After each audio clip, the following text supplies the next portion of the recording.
Okay, this lecture series will touch ways Bitcoin could disrupt future economics. A lot of people have been wondering what's the special thing about Bitcoin that gives it value? Why are people buying Bitcoin and why are people going all the way to talk about Bitcoin, in this lesson, you are going to learn quickly ways Bitcoin could disrupt future economies. And let's quickly start. Number one, the list of Bitcoin's application today is quite small. However, its current utility isn't why most of its supporters are so emotionally and financially invested. Each supporter has a slight different view on what exactly it promises to provide as the technology matures, but there are a few common themes we may need to see. Number one, Bitcoin serves as an alternative upgraded economic infrastructure. First and foremost, it is an alternative financial and economic infrastructure that rejects many of the rules and the conventions of the old system.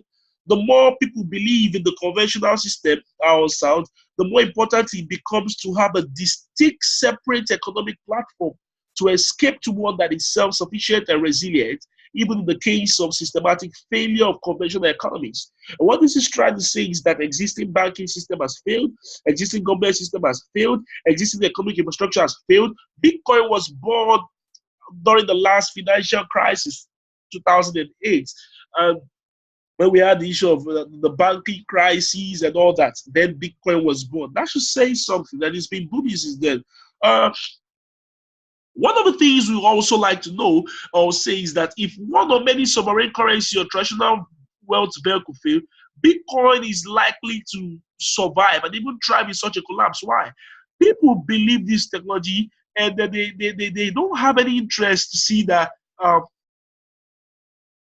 they have no interest in the system that might work in the face of significant economic restructuring because they see such a scenario as extremely likely. And the design strategy of that and structure of that technology reflects it. The same qualities that make it a good escape hatch also make it attractive upgrade. It is open where the old system has closed. For instance, Bitcoin is permissionless, Bitcoin is borderless, Bitcoin is transparent. The existing system is outdated. Chris Dixon said there are three areas of commodity. Number one is we have the commodity base, we have the political base, then we have the mass base. And it's because we are now with the mass system where it's ruled by protocols and rules and community consensus. It's going to replace the whole system controlled by government, political leaders, and banks. And that's why Bitcoin is an alternative economic infrastructure. The next one, free and global economic activity.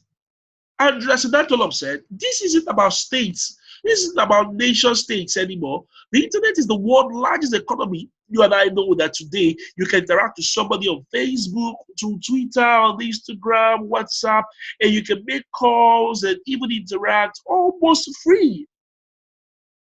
Why? Because of the internet. Hence, okay, so this is not about states, it's not about nations anymore. It's the first transnational economy and it needs a transnational currency. Hence, Bitcoin is that transnational currency that will help this transnational economy. And that's why it's called the Internet of Money. The Internet has become a global platform, a global community where you cannot just control it again. We have no government. Anyone can become a blogger, participate in online forum, tweet about a global event, start a company online, and what are we going to use to send value across different parts of the world without permission or going through a bank?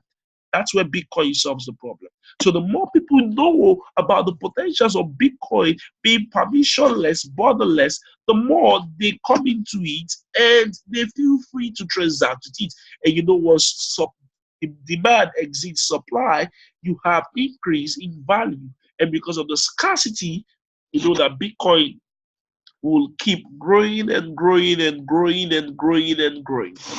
So the next one of the potentials of this Bitcoin is going to reduce the scope of governance. Andreas and Adolf said, if you listen to the video called Money as a System of Control, if you can control the money supply of a nation, you can control that nation. You can control even our citizens. So one of the things Bitcoin is going to do with this new economy is that it's going to reduce the influence. The same way the internet has reduced the influence of government over certain things, is the same way Bitcoin will reduce the influence of government on financial policies across nations.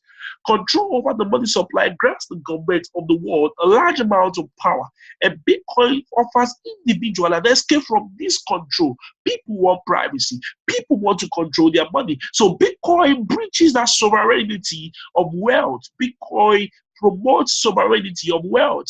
Bitcoin offers individual an escape from this control by providing an alternative economic platform that ignores any attempt at governance. So why is Bitcoin governed? There's no CEO. Bitcoin works on the consensus mechanism. Bitcoin works on mathematics.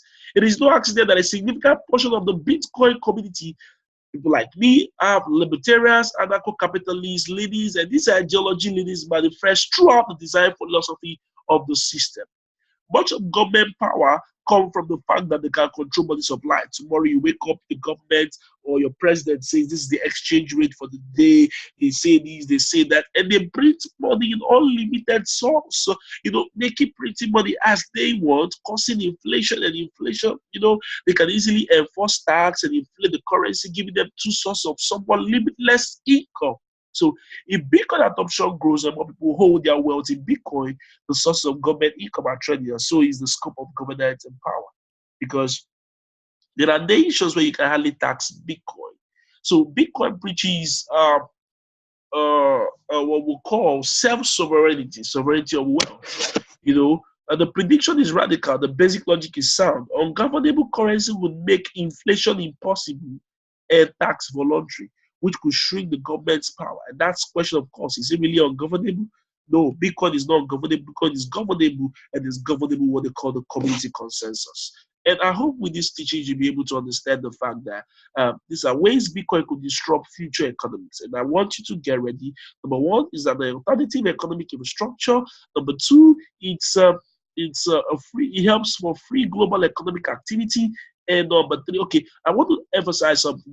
One day all the websites we use for Crypto Hub, our company websites, we all purchase everything with Bitcoin. I had a friend of mine who needed to do something for me in the US, and I just came down from the airport. I finished the meeting in Abuja and down to Lagos, and while I was just coming down from the airport, I sent him 20 something US dollars in Bitcoin, low transaction fee, fast confirmation, and I got that web stuff that day online. And this is somebody in the US, and this is me in Ikeja, Lagos. So you can see how it's going to help global economic activity. A trader can be in China and a fisherman in Ibadan, and they are doing business because of Bitcoin over the internet, moving millions or thousands of dollars over the internet. And this is possible with Bitcoin. And so also the last one we said is going to reduce the scope of governance. And this is what people want. People want privacy. People don't want control, And if you're among those kind of people thinking that Bitcoin is perfect option for you. So thank you for going through this series, and then make sure you go through the next series. Thank you.